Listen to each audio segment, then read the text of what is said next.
Welcome, everybody. We have, oh boy, this is great. We've got John, we've got Jen, we've got Hobbs. What's happening, Hobbs? Irvine, good to see you. Bill, Alex, the list goes on. So, welcome, everybody, to yet another Three Ring Circus alum webinar. But this, in fact, is going to be a whole new level because I'm joined by my dear friend, Ryan Estis, someone whom I deeply respect, who's not only an incredibly talented speaker and thought leader, but also just a wonderful human being. So, Ryan, welcome. Oh, Josh, it's great to be here and spend some time with the community. I was looking forward to this. I'm sure I'm going to learn a lot too. So thanks for having me. Thanks. Well, this is, I know it's your first time joining. This is, a community of folks that have joined us, many in Detroit, some virtual, but we've had the chance to help them either launch and or scale their speaking practice, which is, as you know, we're deeply passionate about. And it's really an honor to have someone, of your caliber and status, someone who's just crushing it out there on the circuit. And, I'm excited to talk to you about your path, how you got here, where we're headed as a speaking community coming out of post-COVID and all these good things. So for everybody just joining us, Ryan and I are going to do a little bit of a back and forth. If you have questions, please type them into the chat window. I'll do my best to address them. And then we'll certainly open it up for any verbal questions that you want to ask toward the end of the discussion. So again, it should be a fun, lively discussion from one of the really true leaders in our industry. So Ryan, kicking us off, can you maybe just give us a little bit of your backstory? How did you even start and how did you end up becoming a professional speaker? Well, my backstory is I'm a sales guy. And so I worked in advertising communications the bulk of my professional career prior to starting my own business. So I worked for a privately held company. We were acquired by a Fortune 500 company. And I ended up in that organization as the chief strategy officer. So I was running sales and strategy, and we did a lot of trade shows, and I would go to these events, stand at the booth with a few of my sales reps, and I hated it. I thought it was demeaning. It wasn't professional selling. We had 4 competitors in the exhibit hall. It was that kind of a deal. I remember one day I was sitting in the presentation, the keynote speaker, and I leaned over to one of my sales guys. I said, "No, I could do that." And he said, "No, you couldn't." And I said, "No, I could." And I said, "And if I did, wouldn't it be better at our booth? It would just be a better way to generate." And so that's how I got into it, literally. I went to our CEO and I said, "Look, I have this idea. I think it'll, really enhance our marketing investment at these conferences." And it started small. We were actually paying to have me do it. The sponsored breakfast. I'd present a client case study. Then I got good at it. And I started to look forward to it. And then I started to study the industry. How did Josh Linkner become Josh Linkner? And I went to NSA and I took their courses at night and I hired a coach, and all while I still had my job. And then in 2009, when the world was falling apart, I made my move. Great time to start a speaking business, right? At the January of 2009. So, and Lynn, who my business manager, who's been with me from the start, we had our Jerry Maguire moment. I said, "All right, I've got the goldfish. Who's coming with me?" Lynn said, "Well, I will." And the first couple of years were a little bumpy, in the middle of the recession, but I've never looked back. I call it the single best professional decision of my life. And I've never been more excited or bullish about the opportunity that experts have coming out of this period of time that we're in now. So. Well, that's phenomenal. I want to get back to some of those, challenges and questions that you had along the way, but just to give everybody a sense of where you are today. And it's up to you, of course, Ryan. We're very open in terms of generally what we share about, fee and volume, but you're at the higher end of the fee range and doing a whole bunch of volume. Would you mind sharing, at least to give us a sense of your speaking practice today? Full transparency. And so fee range is very, very straightforward. 30,000 for a live keynote, 15,000 for a virtual keynote, 40,000 keynote plus breakout, 50 grand for a full day workshop on site. And prior to the pandemic, 2019, we did 82 events, so generated over $2 million top line just in speaking revenue. That doesn't count coaching, consulting, other projects that I might work on. But it's been a pretty active, fun journey over the last 11 or 12 years. Obviously, things have been a little challenging over the last 12 or 18 months, but I think challenging in a good way. That's actually led us to think about our business a little bit differently. And I think we're going to have a much better, more robust business going forward. And I'm happy to shed some light on that too in the conversation. So. Cool. We'll definitely want to get to that. But so again, just kind of you went, 2009, you're just getting started. Your company anyway was paying for you to speak on their behalf. Now you're doing, a couple $1 million of speaking revenue and a bunch of ancillary revenue, and really again at the top of the field, well respected. So going back to those early days, you said, you saved up your sick days, you burned all those out, and then you finally took this plunge. What was that like? Can you give us that sense? Because I know a lot of folks on this call are considering the same thing. They're getting a little bit of early momentum. Maybe they're starting to burn through those sick days doing paid speeches. Help us understand, at least in your case, how you took that plunge. Was it scary? How did you muster up the courage? Just maybe walk us through that. Yeah, well, it was terrifying, and I did it in a way that I wouldn't recommend anybody doing it, which was very abruptly. I in hindsight, I could have been a little more thoughtful or strategic. We had an event. So the first week, January of 2009, my CEO calls on a Wednesday, said we're going to lay off an additional 30% of our workforce on Friday. We had been through 3 rounds of layoffs. I just wasn't aligned with the decision. I felt like we had at least, we didn't directly communicate, but it had led the organization to believe that we were done, and now we weren't. And I didn't want to participate in that. We had a tough conversation. He told me, look, this isn't up for discussion. This is what we're doing. This is what you're doing on Friday. And I went to bed that night, and the next morning I resigned. So, and didn't participate in that as an executive or officer of the company. And while, I have some pride in the fact that I stood my ground and made that decision, that also meant I was cast out into the unknown with a laptop. And the first 6 or 12 months were brutal. I mean, it was an identity crisis. I went from being a senior executive in a large Fortune 500 organization to really just not having a sense of myself. But I had some runway, right? I had some traction doing this in a category. And the other thing I had that I wouldn't trade on is I had sales skill. And so very quickly I was like, okay, me and a laptop and Lynn, and we're just going to sell stuff. And I mean, the volume of outbound sales activity, I put on a suit, sat at my kitchen table, suit and tie, and started at 4 a.m. and was just outbound, aggressive, attacking. And I would speak anywhere for anything. There was a chamber event in Jamestown, North Dakota for, $200 and free Diet Coke in the back of a Perkins. I was your guy. And I was on that tour for a couple of years. Anyone that would have me anywhere, anytime, I was speaking, selling and speaking. And eventually I got a little bit smarter and a little more strategic and a little bit better at it. And but we sold stuff. That's what we've always been good at. And then I think over time, my speaking skill caught up to our sales acumen, and we had a real business. So that was the journey in the beginning. And it was hard. And I'd recommend for anybody that's considering what I did, just to be strategic about it, map it out, have a plan, get your finances in order, and go. I always say, like go as far as down the runway as you can till the inflection is so clear you have to leave. And I'm coaching a couple people now that are on a similar journey or trajectory. And that's sort of the game plan that we work with. So a couple of things I just want to highlight for those listening. I mean, first of all, you took absolute ownership. You didn't wait for someone else. You owned the outcome, and it's really impressive. Second of all, I just want to emphasize the grit and hustle. Like you said, you got up early in the morning, suit and tie, in your own kitchen table, and hustled it out. You take any gig, even at the Perkins in North Dakota, which is just awesome. And it shows not only a sense of grit and purpose, but also of humility, which is so important. I think one of the mistakes people make is they say, look at me, I'm a big shot, I'm so important, everyone wants to hear my story. And they cop an attitude in the industry before they've earned it. And the great news is that you've earned it and still don't have the attitude. So again, I have so much deep respect for that. Yeah. Okay. I was just going to add, I mean, I think this is a business about humility. What a privilege and honor it is. And we remind ourselves on a routine basis, every time that I'm invited to share my ideas somewhere, there's somebody else who's just as good as me that would do it for less money. And so, we still marvel at it at times. And it's a privilege to have an opportunity to serve, to share our thinking and input and ideas with an audience. And I get to do it 80 times a year, and at times it certainly gets monotonous, but we try and remind ourselves about that regularly. And, and if my ego ever does get out of control, Lynn's really good at bringing me back down to earth and reminding me about, who I am and why we're doing this. And I you mentioned that, and it's an important kind of ethos that we subscribe to also.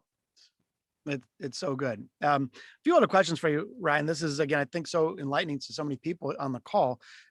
When you were so when you were hustling out in 2009, the world was a bit different. There, social media was newer rather than prevalent. Bandwidth. We weren't on Zoom calls. I mean, a lot was really different. So if you were starting out now again today from scratch, you just had that you left your big company, you're at your kitchen table, but it's a different world because it's 12 years later. What would you do right now with that same hustle and grit if you were a brand new speaker today?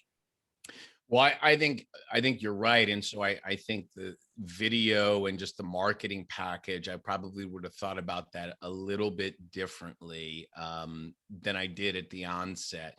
When we really invested in our first, what I would say, speaker demo video, our whole business changed. So even, I went the first couple of years, and I use what you have, right? So, okay, I have footage from Perkins. Let's cut that up and do real tight shots on me so they can't tell there's only 8 people at the pancake breakfast, right? Or, whatever it was.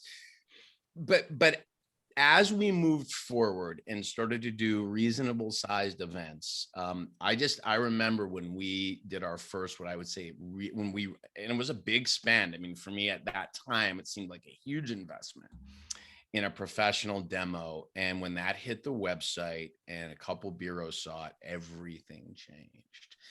And so that investment, and it's you almost have to market for where you're going, not where you are. I think that's a real thing that I've learned. It's like, hey, you want to charge $30,000 someday for a keynote? Well, what do you look like when somebody finds your name or somebody refers you to somebody else? Do you look like that $30,000 speaker? And I started to think that way, and I would say in the beginning, I had really good taste. I knew what it was. I just probably wasn't resourced the right way, and I didn't have the assets. But once we started thinking that way and thinking a whole lot bigger, things changed, and it moved really quickly. So that's one thing I would do. The second thing that I'd recommend that anybody do, and I did this pretty quickly. I got somebody in between me and the clients, and that's Lynn. Lynn's an extraordinary salesperson. So I didn't hire an assistant. I didn't, hire a customer service person. I didn't hire a marketing coordinator. I hired someone that sells. And together, the two of us, because I could double my outbound and get my conversions going. But I always figured too, like, if you called Tony Robbins' office or Simon Sinek's office, Simon probably wasn't answering the phone or returning voicemails on his 800 number. At least I assume he wasn't. And I thought, that'd be good for me too, right? Like, play big. And so that was sort of a mantra that we adopted in the beginning and kind of moved toward that where we were going. So those were a couple of things. And then look, I think to the third thing, probably, which is what this is all about. I think one of the things that I lacked, and it minimized my momentum and probably my time to building a 7-figure business, was just development and support, being in community. I think one of the challenges I faced coming out of a Fortune 500 company was just I underestimated the isolation of this business. You're alone, or it's just Lynn and I, or I'm sitting in a room with freelancers that we've contracted, and they're all looking at me saying, "What are we going to do?"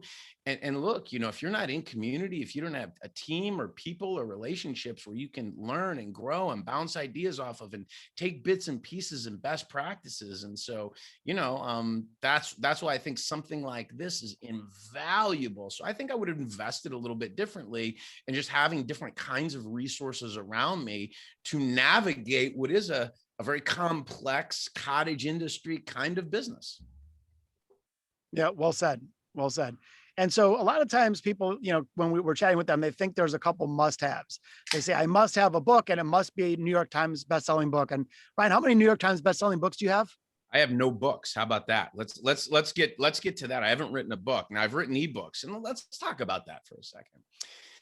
So, my idea about this was I want to build somewhat of a following, right? So I would write. I wrote a blog. I publish a bunch of content. You could go to my YouTube channel. I've written thousands of blog posts. I've published original research. I spent a lot of money to be able to curate original research about sales and sales leadership. So I have my own proprietary data set. I've done thousands of interviews. But that started to build my own following and community. And Now, if I want to sell something, I have a place to go, people who are following, people who respect me. I've served thousands of people, many Fortune 500 companies as clients. I've got a speaking schedule with 50 dates booked. And so how much easier is it going to be to sell the book I'm going to publish next year than it would have been 10 years ago when nobody knew who I was? So just the trajectory. And I think those are misnomers that come from an era that's passed us by. So, and I know, and that can sound offensive to some people because it's a bit of a paradigm shift. Like, why is he earning that? He hasn't even written a book. Well, because it really doesn't matter. And I'm not saying that book's not it's a life goal. I'm going to publish a book, but that's how I thought about it. I thought I'd be better served to do it this way. And for me, it worked. So, and that's one way. Another way is to publish a New York Times bestselling book and then go start speaking about that book. That is another way. But I think the beautiful thing about the world we live in today is there are multiple points of entry. And I think you have to discern based on your unique skill, voice, message, audience profile, etc., which is the most viable for your opportunity. Yeah, and that's obviously the reason I asked it is because, again, I think that's something that's misunderstood. Meanwhile, I think you are a terrific thought leader, and you are publishing original content, as you've said. You've done original research, so it wasn't that you didn't have something original to say. You just chose a different format than the historical, must-have format. With that in mind, Ryan, what other myths or misconceptions do you think many people have about the speaking industry? If one of them is you got to write a book, what are some of the other ones? Yeah, another one is if you've written a great book, you're going to get a lot of speeches. I can't tell you the number of authors and New York Times bestselling authors that end up in my inbox saying, I don't get it. I can't book speeches. Can you help me? And so those two things it's not a direct correlation. Right. So I think that's another misnomer. I have another misnomer is there's one right way. There isn't. Leverage your strengths, right? If you're a great writer and you have big disruptive paradigm shifting ideas and you can write New York Times bestselling books, by all means, that's a way. I leverage my strength, which is my sales acumen. And I leverage the strength of somebody who worked for me for 15 years in a business, and I leveraged her sales acumen. And together we were able to create our own opportunity and our own audience. And the other thing too, is I think, we always point up, and I'm certainly been guilty of this. I'd look over and be like, oh, look at Dan Pink or Simon Sinek. Or the beautiful thing is, probably half the people on the call don't even know who I am, but yet I've carved out this awesome living doing exactly what I love to do my way. And I do think in the expert arena, that opportunity truly does exist. So it's sort of following your heart and really designing a business mapped to a life that you want to live, that you love. And I think when we do that, we're better servants. So you have, you've approached with humility, you hustled it out. You became not only a great thought leader, but a terrific speaker. I mean, your energy is just off the charts. If anyone hasn't seen Ryan speak, check out his demo reel or videos. It's just, and you can't sit still. It's so awesome. My question to you now is, what do you like the most about what we're doing today? And what do you like the least? What are the pros and cons of being a professional speaker at your level? So one of the things that I still love the most is making sales. I obsess about it. It's in my DNA. I've been selling things ever since I was a kid. So I don't know. I couldn't imagine another way to make a living. So I get a ton of energy if I have a week off and just Lynn and I making sales calls and the banter back and forth and where are leads in the pipeline and what can we do to move that. Then I realized, okay, now we have to go out and do all the work that we sold. And that part, that part can be a little heavy lifting. And, Josh, you and I have talked offline about sometimes the travel, I will say there were a lot of things that were awful about the pandemic, and we can talk about one of the silver linings to that was, I think, just a moment of pause for me to get off the road. I got my health back. I got into a consistent routine, and it was a little bit of a reset for me. So look, it's challenging to travel the way we do, but I think it's in the service of something larger. And I still love being on stage. Sometimes I even refer to it. I put a little post on social media last week. There's no place like home.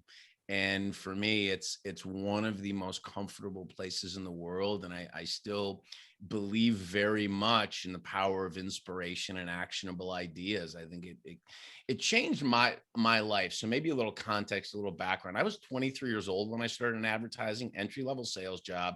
I was about 9 months in. I hadn't made a sale, which means you're about to get fired. And I was on probation or whatever it was. And that meant moving back into my parents' basement, and it was going to be humiliating. And I had a lot of anxiety, and I was broke. I had like $18 in my checking account, and just a random coincidence, set of circumstances, or maybe it wasn't, but I ended up, a friend invited me to a seminar. And the only reason I went is he said there was a free happy hour. So I was like, all right, I'm going to crush 4 beers, eat a bunch of wings, and I'm going to blow this speaker guy off at the break. So I walked into this room, and Jim Rohn took the stage. And I mean, I'm telling you, within 10 minutes, I was sober. My buddy's like, hey, it's break. Let's go. I said, I'm not going anywhere. I borrowed paper and a pen. It changed in that moment. Like, you have these defining moments. That was one for me. He said, read Think and Grow Rich. I read it in the next 48 hours. I bought his books on tape. I was putting all this stuff on a credit card. I was off to the races. 18 months later, I was the #1 salesperson in the company. And it just changed my trajectory in life. And I remind myself of that he stood on a stage in a room of 1,000 people, and he changed my life. And so when someone says, oh, you can't really change someone's life in an hour, I'll interject that. I said, mine was.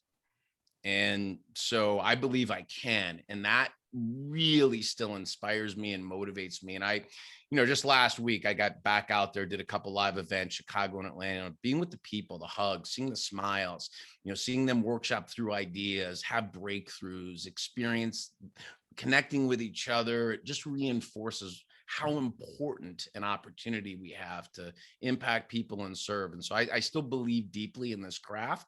And I think it's more important now in a time like this in the world than it's ever been. And so that still inspires me. And it's worth all the air miles to go do this work. So When you think about, thanks for that, Ryan. When you think about going forward in the industry, you're taking a look, coming out of the COVID crisis, there are some headwinds and there are some tailwinds. And so I would love for us to just chat about those a little bit. I mean, one thing that's exciting to me is that there's a lot of pent up demand for in-person, right. Which is great. We're seeing, tremendous deal activity and bookings, and starting to really come back. We're also now seeing virtual as a validated channel, which is something that's really cool, but that it's not, I don't believe it will cannibalize. I believe it will complement the live in-person business. So that's awesome. And we're seeing all these hybrid events where, maybe one speaker's dialed in, one speaker's in person, half the audience is there, more than half of the audience is remote. So, lots of new channels. So that's pretty exciting. There's also some headwinds. I think, some people that were deeply affected by COVID, there's still reluctance sometimes to get in a room, from a health perspective. One thing that's sort of interesting is for middle-aged white dudes like you and me, there's a real, by the way, totally appropriate, and I'm glad, but there's a real demand for diversity. Again, just to be clear, as there should be, and like I 100% support that. But for which is great for those of us on the call that are female or of color. But for our case, that does create another headwind. So just in the spirit of candor, what are you seeing, Ryan, that are both the headwinds and tailwinds as we evolve from from the COVID era? Yeah. So let's do the hard part first. So let's go to headwinds, right? So they're real. Like, there's a Delta variant that may slow things down, but all of those are external factors. I don't control that. And so the headwinds and these variables, those aren't things I spend a lot of mind share on. I need to be aware of the trends in the marketplace and the levers I need to pull, but I like to focus on the things that I can control. When we got into this and, the pandemic, and we started getting all the cancellations and reschedules and, Lynn and I sat down and I said, look, there may be a recession. I don't know how long this is last, but I'm going to tell you right now, we're not participating in this shit. We're going to reinvent ourselves, and we're going to turn this into a virtual learning organization. I don't care. Like that's out there. I can't control the global health crisis. But to your point, a whole other channel became viable. And so the way I think about it is this. I was given a moment of pause to hit reset, reclaim my health, reprioritize some things, and completely evolve my craft. So 2019, I did 82 keynote speeches. It was a great year, record sales year in the organization, but we didn't think about extending those relationships. I'd go do a keynote at Pfizer. I did their sales kickoff in Nashville. They wanted me 2 years later, another division referred me, great. Today, because of what's happened over the last 12 months and how viable this is as a learning channel, all of my clients are engaged now. So very rarely are we talking about a one-off keynote. We're selling packages, and we have different kinds of proposals. Now when I go do a big sales kickoff, just last week, we already are engaged in the CEO from the company in Atlanta to talk about more work. And some of that will be delivered virtually, and I'll stay with them throughout the year and maybe come back and do a big year-end event. So it's just change. It changed my accessibility, which changed the way clients viewed me, and it forced us to think differently about how we could package things. And so that's an opportunity that far outweighs any of the headwinds. And you're right, there's pent-up demand, and we're the last thing to recover for risk reasons and for obvious reasons. And the Delta variant may slow the fall down a little bit, but I'm telling you, there's going to be a windfall opportunity in this business. Like, this is the single greatest time in the history of time to be in a call like this. And whether it's 6 months or 12 months, it's coming. And we all need to get ready. And so we want to have the virtual studio ready and the team ready. And my body needs to be ready to go travel 100 times. Like, it's coming. And so I think just being well positioned and ready for that is a gift. And so I just spend a lot more time seeing the upside and the opportunity that exists than I do kind of getting stuck in what the barriers are. And here's the truth.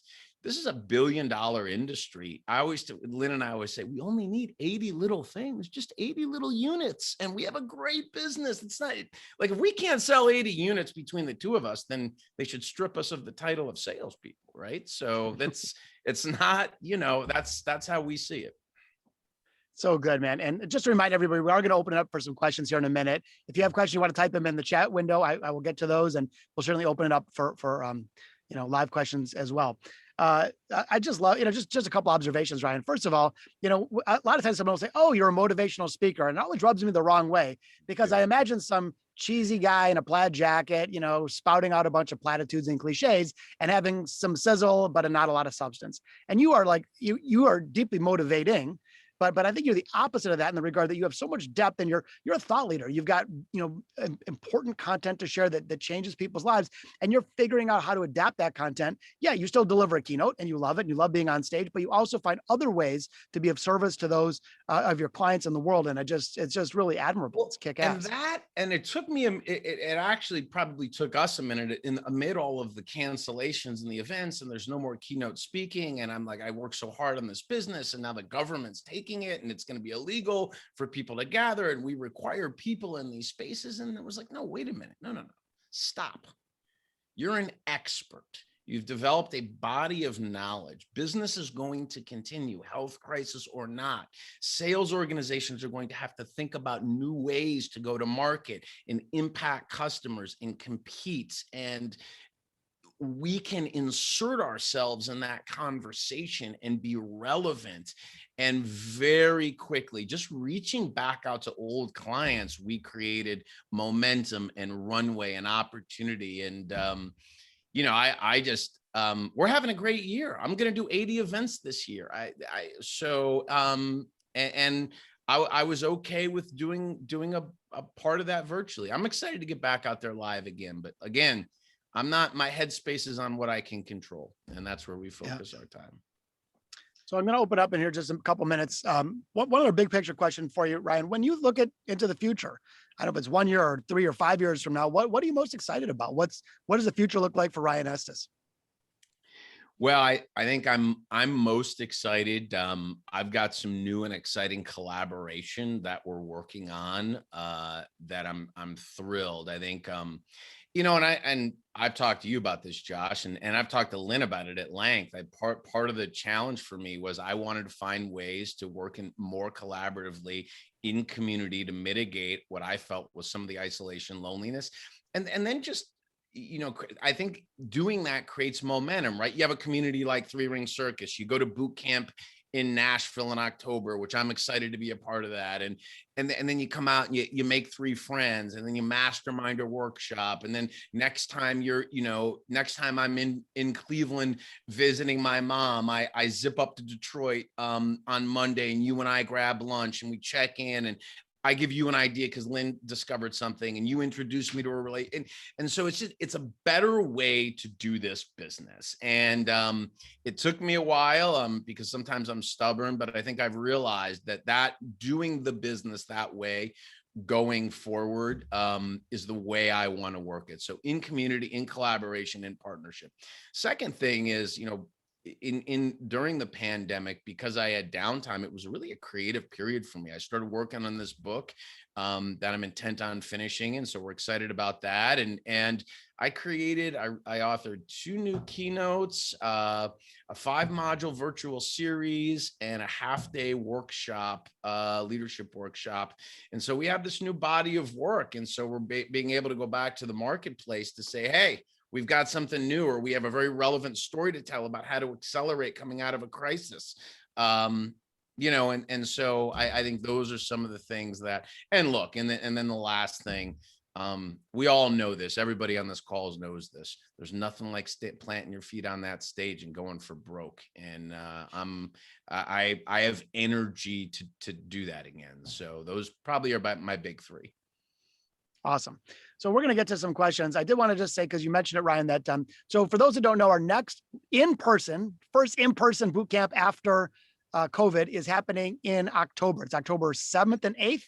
And it's kind of cool because we've always done them physically in Detroit. We're also switching it up a little bit. This one's going to be in Nashville, and our good friends at Premier Speakers Bureau, which is one of the top 5 bureaus in the world, are gracious enough to host us there. We're doing a 2-day boot camp. So it's Thursday and Friday, dinner Wednesday night, full day Thursday, full day Friday. We're going to go even deeper than we have before. Our friends at Premier are going to be there on site. So it's a wonderful opportunity to be back with our colleagues, to network, to build bureau relationships. And if you have any interest in attending, let me know, or let anyone at Three Ring Circus know. And Ryan is going to be our guest. So we're excited to have more of Ryan in person. And I'll take as much of that as we can get to. But all right, let's move to some questions, brother.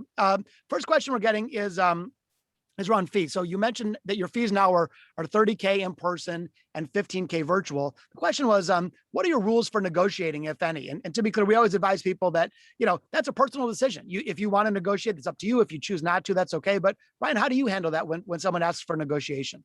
Yeah. So with the exception of what I would say was, deep COVID considerations, we do very little discounting, and we're going to get back to holding the line. And part of the reason I do that, if you come to Nashville in October and you spend time around the Premier people, one of the things that they're going to tell you is that fee integrity is really important. If they're quoting me at 30 and then somebody calls Lynn and she says, well, we'll do it for 20, it really undermines their position and credibility. And because the channel was so important, and to create some context, so 80% of my business in 2019 came through the channel, came through these bureau partnerships. And it's been more of a 50-50 split. In COVID, we had to do a little bit of a heavier lift. It's just the nature of the beast, and that's okay. We can do that. But fee integrity is pretty important. So if we are discounting or negotiating, post-COVID, everybody understood we were cash strapped. Cash flow was an issue. We didn't know what was going to happen.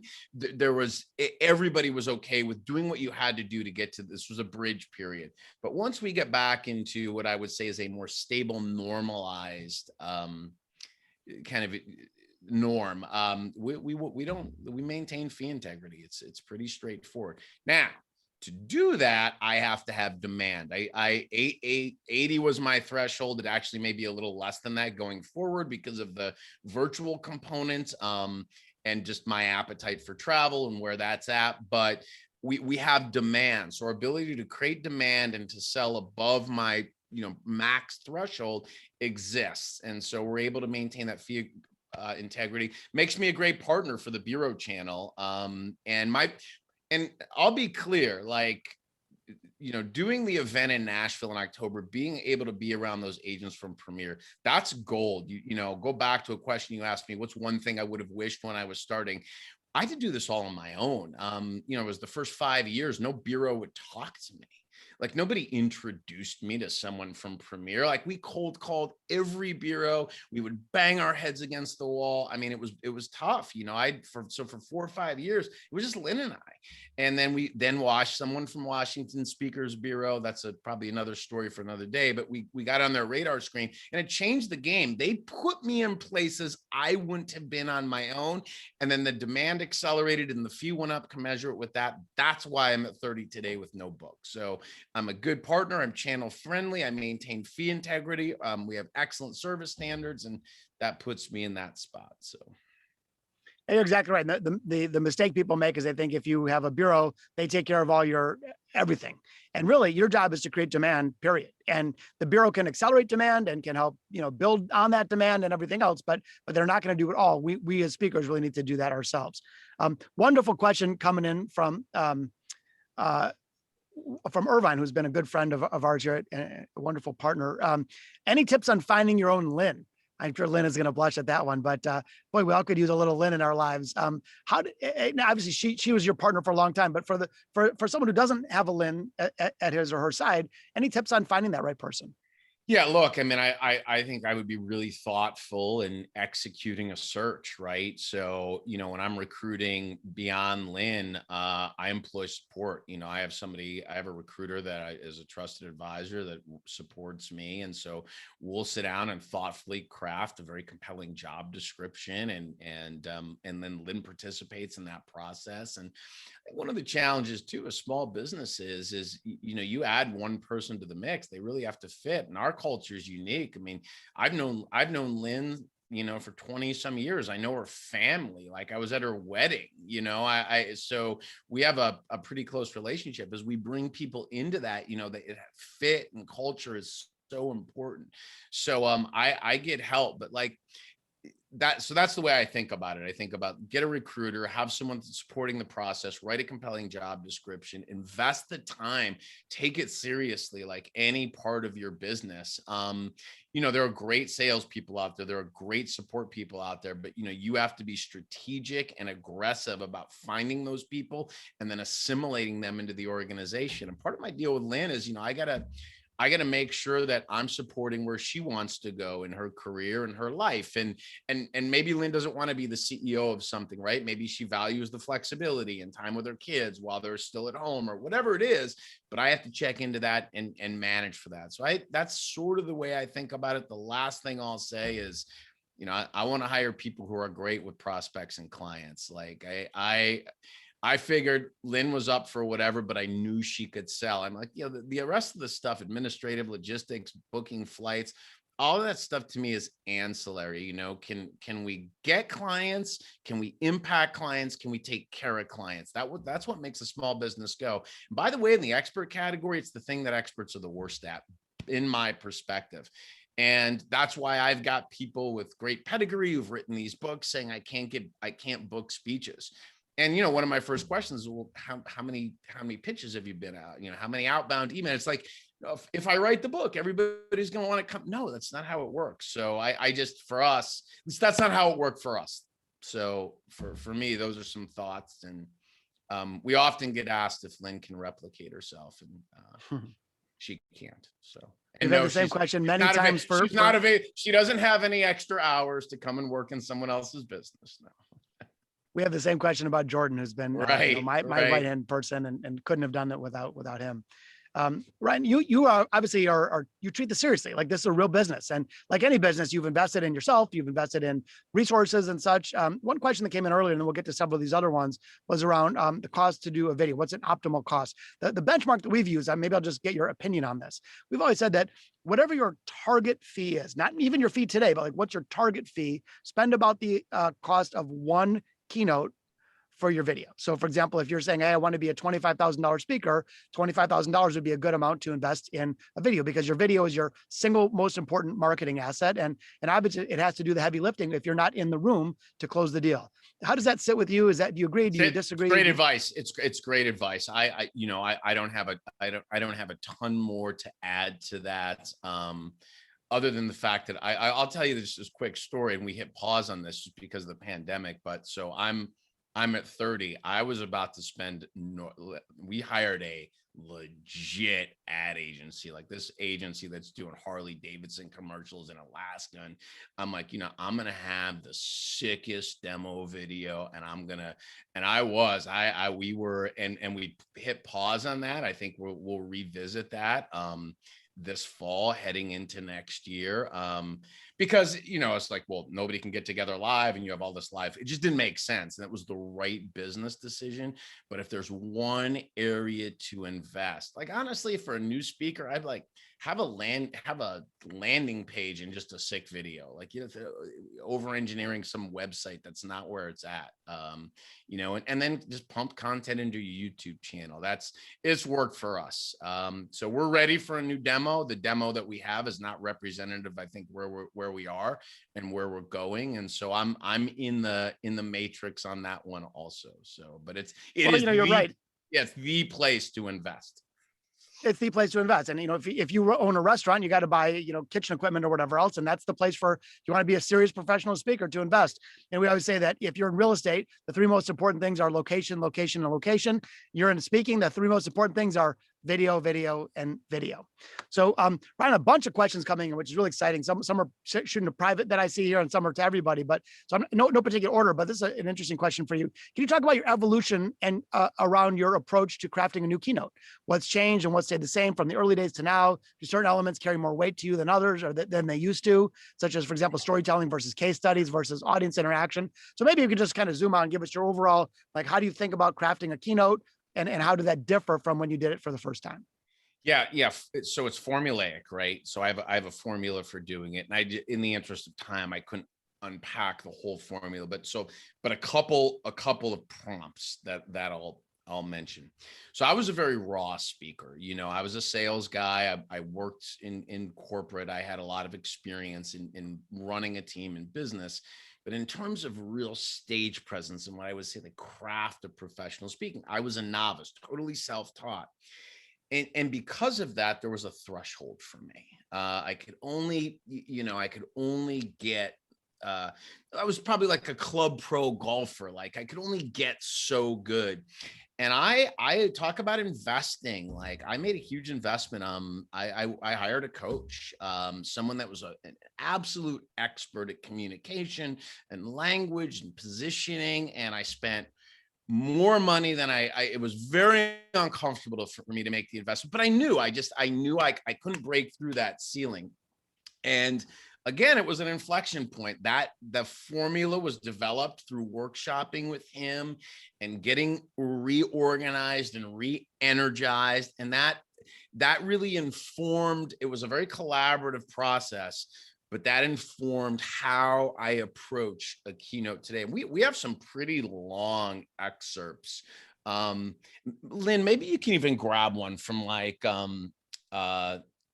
Culver's and drop a couple of those longer keynote excerpts if anybody wants to see. But the way I think about a formula is opening, which is typically a story. It lets the audience get to know me. Then there's a transition into what I'm going to talk about. Then I typically keynote around insights. So it's insight 1, insight 2. An hour-long keynote would be 4 insights. A half-day workshop might be 7 with exercises. But I'm dropping big, actionable insights, and then I'm packaging relevant content around them. And then there's a big call to action and emotionally resonant close. And so that is kind of my accordion, and I can do a TED Talk in 18 minutes, or I can do 2 days of insights. And it really works, and it resonates with the audience. They know where they're going. We're at insight 2. They know there's 2 more. I told them we're going to be 4, and it's just a real comfortable pacing, I think, for what we do. But that was and by the way, I use coaches all the time. So it's I'm still learning and growing. If we're gonna, I think the teacher has to be a student, and the best teachers and experts are. So, I'm looking to steal an idea from Josh on this call, then I'll debrief with Lynn afterwards. We audit the game tape. So Lynn's watching tape of our last two keynotes last week. She's like, Ryan, like, what was wrong with you in that intro? And you were way off in your energy, and there you picked it up. And so we're, almost like a pro sports team. We're analyzing the tape, looking for ideas, improving, calling better plays, getting better. But that's sort of how I think about the craft. And then the other thing I'll say about new content, test, right? So here's the thing, like, I have a great sales keynote and I know it works pretty well, and we'll customize portions of that based on the client. But if I have a new idea or a new story and I'm like, wow, I've never used that, but I think it would be really good, I can drop that in from, minute 30 to minute 36 and really not lose too much, right? And I can workshop it through there. And if the rest of it was tight and powerful and impactful and relevant and emotionally resonant, I can workshop that new story in from 31 to 36 without a whole lot of risk. So that's sort of how I think about that too. And I still probably do a couple of pro bono events a year. We donated a keynote. We auctioned a keynote for, it was an auction that for the American Cancer Society, Principal Financial Group. A guy there bought it at the silent auction. We gave it to him. The cool thing is it generated a spin, which is awesome, and I'm going to get paid for that. But hey, it's like, all right, I'm going to speak for free there. I'm going to do something there. That's another great place, just like a comedian, to workshop content. So. I just want to reemphasize, and I've said it a couple of times, but your level of professionalism, you see a performer, maybe they're a musician, they get out, they look like they're having a great time on stage, and they're only able to be as natural and in the flow and be unconsciously competent through the discipline and hard work of building their craft and their skill. And you're somebody at the top of our field, and you're still workshopping content, you're watching tape, you're doing the reps behind the scenes. And too often that, because the bar to entry is fairly low to call yourself a speaker, someone says, I gave a great speech at my aunt's wedding, and therefore I'm ready to be a speaker. And nothing wrong with that, by the way. I'm not being demeaning at all. It's just that it is a process to develop your skills. And you are someone who, again, I just so much admire that you continue to reinvest in yourself and your business. You treat it like a profession, and there's no wonder why that it's paying off. There's a couple more questions on chat. I'll maybe read one more, and then I'd like to open it up to see if anyone has anything they want to ask face to face, so to speak. So if you have a question you'd like to just actually ask Ryan directly, hit that little raise your hand button, right? Connor, we have that, right? Hit your raise your hand button and we'll get to that. But in the meantime, why don't we go ahead and ask this question? Just scroll down a little bit, if you don't mind, Connor, from Reef. So Reef asked a question. Can you talk a little bit about your packages and positioning language when talking to companies and bureaus about these packages and what's in them? So we all know what a keynote is, but you're talking about, hey, I got this extended thing and I do this back end. So help us understand what those are and how you present them. Right. So in terms of presenting a package, I'm all about impact, right? And so as a keynote speaker, I'm a catalyst for change, right? So I'm going to come in and I'm going to drop 4 insights, and it's going to be relevant and emotionally resonant. We're going to give some people some ideas, and there's going to be an action planning exercise. And then I'm going to bridge the gap between what happens in the room and what's going to happen at 8:01 a.m. Monday morning when you're back in your territory. We've got a plan and some ideas, and you're going to go, right? And so that's the keynote. The package then is to lever up the support and what I would describe as the behavior modification throughout the remainder of the year. And so I'm pretty evenly split between leadership and sales. So I do a bunch of sales kickoffs and a bunch of leadership offsites and leadership meetings. But one question I'm fond of asking is, how long does the momentum and motivation last after the kickoff or the big annual leadership offsite? Like, what's your impact on that? 90 days, 6 months? And that's a little bit leading, but it works. and so it's, 90 days, or do you do a mid-year? Yeah, we've got to refresh at the mid-year. Well, what if there wasn't a drop-off? What if that momentum, learning, and energy could not only be sustained, but elevated over the next 12 months? So the kickoff was the beginning. And then as the year progressed, people got better, learn more inspired, better. And then at the end of the next year, the entire sales force was elevated and crushing quota. Is that something you'd be interested in, Josh? I mean, I'm exaggerating, but you can see that's what everyone wants. At least in my genre. What do chief revenue officers want? What are they charged with? Grow the business, impact customers, win market share. And so I can't deliver all of that in an hour. But if you invite me back virtually for a fraction of the cost you're paying me in that hour, we're going to continue to sustain the momentum throughout the year. And yes, Pfizer vaccines bought that, Renewal by Anderson bought that, and a whole host of other customers are, because it makes sense. I just didn't sell it that way before the pandemic because I didn't want to be on webinars and tied to my computer. I thought it I was wrong. I thought it, and online learning, that was the gift of the pandemic for experts, for all of us, by the way. It mainstreamed this. Everyone does this now. Everyone knows how to do this now. Meetings will be virtual in perpetuity. And to your point, Josh, it's not going to cannibalize anything. It just creates another lane of opportunity. But that's how Lynn and I package it. That's how we position it. And it's almost like hard for, especially on the sales side of our business, for someone to say no. It just almost seems counterintuitive. Like, why, if you're investing $30,000 for an hour in Vegas, why wouldn't you want your people to continue to grow throughout the next 12 months? Oh man, it's like you almost come across as smooth as a preacher. Like, it's so good. I just want to like soak it up with a biscuit, man. It's Jesus. I wish I had those skills. Lynn, you guys are unbelievable. So we got just about 8 minutes left. Again, if anyone would like to ask a question verbally, raise your hand and we'll unmute you.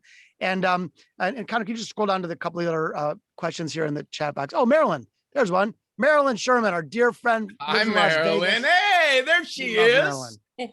Hi, Ryan. Hi, Josh. This is really good. If my question to you is about presence in the marketplace. How do you, I'm redoing my marketing materials right now, so this is really timing. How do you tell the marketplace what your differentiator is while still providing something that is so relevant today? Because I don't want to sound like everybody else. You know what I mean? Yeah, I think that's right. So I would say a few ways. I think one of the ways we do it is just we continuously publish relevant content, right? So I write a newsletter and publish a video to our community every Sunday. It's called Prepare for Impact. So I think part of what I want to do as an expert is give people a lens of perspective into my thinking. And that works. We'll get a client who sees me keynote, joins that community, and then they're with us on the journey. So part of what I'm saying is, hey, come with me. Like, today is not the end of our relationship. It's just the beginning. And I'll see you Sunday in your inbox. And if you're serious, you want to be a player, you want to grow, let's grow together. And so I'm getting clients, my marketplace, and a lot of bureau agents, right, into that community. And so they can stay with my thinking, my perspective, my research, my stories, my insight, my case studies. And, anybody that's watched that throughout the pandemic, they saw me shift a little bit and talk about things like mental health and employee well-being and virtual sales skills, things that were timely right now, very relevant. I did a video on virtual sales skills, and I think that the next week we got 4 calls from VPs of sales, 3 were clients, and said, can you talk to we're not doing any of that. Can you talk to my people?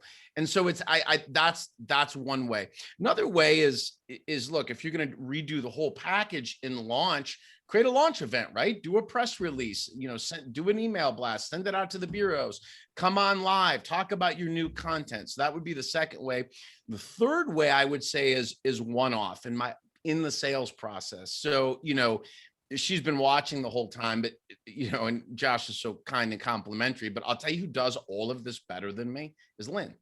The way and because in a way, I can't talk about myself the way she can talk about me. If, I'm not going to say, hey, by the way, there is no other keynote speaker who could do this event. And, if you're looking for a real expert to kick off your sales event, there's nobody. I can barely get the words out. It already sounds awful and I'm getting uncomfortable, but she can. And she can tell you why. And she can tell you based on 12 years of experience, both as my business manager and then 15 years selling for me, working in a Fortune 500 company on my sales team. And she can tell you what happened when I went to Motorola sales kickoff and so it's again, like, don't diminish the one at a time. Like I'm okay with that because our demand is good enough. I'm going to be in enough of those conversations. And Lynn knows this. I always say, let's get on the phone. Let's get on a Zoom, because in those moments, my conversion ratio is so high. So just prepare for those, because those moments of truth are your gold. Those would be the 3 ways. Great. Thank you. So good, Ryan. And hey, boy, I feel like we could chat all day, and I know the questions will continue, but I want to be respectful of your time and everybody else's. We got to end here in just a couple of minutes. Just a couple quick reminders. First of all, we're next boot camp in person in Nashville, October 7th and 8th at Premier Speakers Bureau. Ryan Estis will be joining the fun.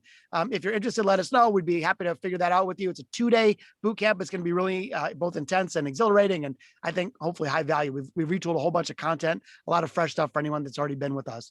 And also, I just want to reemphasize that let's continue to build this community. You know, we're all in this together. Ryan mentioned that it can feel lonely and isolated at times, and hopefully we solve that by being part of this family. And I hope everyone feels that this is a family. So we're here 100% in your corner any way we can be helpful. And I know others on this call have formed masterminds and deep friendships and all that. So we want that to continue. So let's continue to participate. And you know, Ryan, I'm so deeply grateful for your joining us today. Your insight and wisdom is just off the chart. Just want to end with one last question, if you wouldn't mind. If you had a good friend that was starting out in the speaking business, maybe they got a little bit of momentum, they're just early on, what are a couple of pieces of advice that you would give to that new speaker with a lot of hustle, a lot of commitment, a lot of grit, a lot of talent, still early on in the process? You know, I have one of those, a guy that I'm mentoring. He's a good friend of mine. His name's Jason. I think he's going to have a big career. But you know, it's process, perspective, and patience, right? And so, you know, this is the result of somebody that poured everything he has into this 11 years later. But I'll close with a quick story. You know, I was, I don't know, 12 or 18 months into this, and I was struggling, and I didn't know if I was going to make it. You know, you're burning through some cash, and I'm speaking at Applebee's, and you know, for free breakfast, and I'm like, where the hell is this going? And Lynn's like, yeah, I can't book anything, and I'm like, man, this might not work, and I may have to go back and get a VP of sales gig. And so I called a mentor of mine and agreed to go to breakfast, and we sit down at breakfast, and he said, how's it going? I said, not good. This is tough. We're in a recession. I may have made a big mistake. I don't know if I can do this. And he said, all right, well, he said, here's what's likely going to happen to you. He said, you're likely going to spin your wheels for another year, chase projects, stack up a bunch of work, be unfocused, burn through most of your cash reserves. And you're going to have to re-enter the corporate world, probably at a level or two below where you exited. And you're going to have burned through a lot of your savings. And that's what happens to most people like you. And I was like, this is your advice? Like, you're a friend? Like, what? He's like, but I assume you don't want that to happen. I said, no, tell me. He said, I was like, I'll do anything. He said, would you? I said, yeah, I'll do anything. Tell me what to do. He said, then do anything. Act like this is your moment. He said, do anything and everything. This is your Super Bowl. You're not going to get a second run at this. He said, so you have to treat this with respect and treat it the right way. And he said, what did you do last weekend? I said, played 36 holes of golf. He said, and you're fighting for your entrepreneurial life, and you played 36 holes of golf. He said, maybe we should think about refocusing our priorities in the short term so you can live the way you want for the rest of your life. And true story, I haven't touched a golf club since that breakfast. And it's symbolic to me of the sacrifice that's required to be a professional. Doing this work, it's the single greatest privilege of my life. So I'm going to honor it. And taking it seriously means investing in myself, my team, my craft. And that's why I'm coming to boot camp. I'm working with a coach. I'm still a student. So that's what I say to Jason, who I'm mentoring. And that's what I say to myself. And that's what I say to everybody else on this call. So Ryan Estis, bad golfer, phenomenal keynote speaker, consummate professional. We are deeply grateful for your wisdom and insight, brother. Let's give it up for Ryan. Thank you. Thank you, guys. Everybody, thanks again for joining. We'll see you next time. You well.